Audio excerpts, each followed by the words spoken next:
किसी ग्राम में किसान दंपति रहा करते थे। किसान तो वृद्ध था पर उसकी पत्नी युवती थी।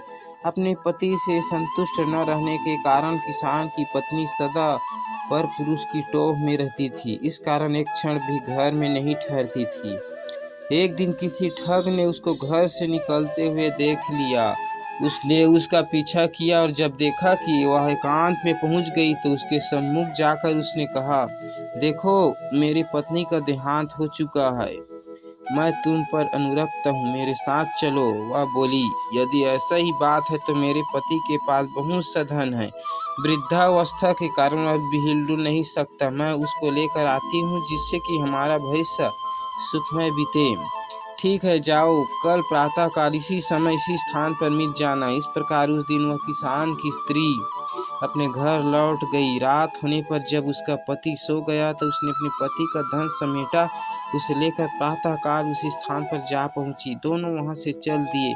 दोनों अपने ग्राम से बहुत दूर निकल आए थे कि तभी मार्ग में गहरी नदी आ गई।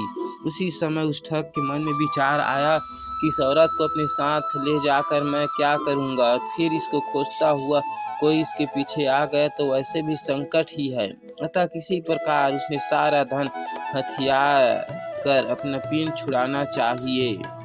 यह विचार कर उसने कहा, नदी बड़ी गहरी है, पहले मैं गठरी को उस पार राख आता हूँ, फिर तुमको अपनी पीठ पर लाद कर उस पार ले चलूंगा। दोनों को एक साथ ले चलना कठिन है।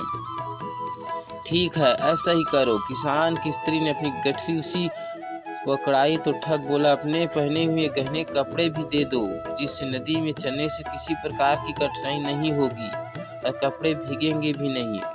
उसने वैसा ही किया। उससे लेकर ठग नदी के उस पार गया तो फिर लौटकर आया ही नहीं। वह औरत अपने कुकृत्यों के कारण कहीं का नहीं रही। कहानी से शिक्षा, अपने हित के लिए गलत कर्मों का मार्ग नहीं अपनाना चाहिए।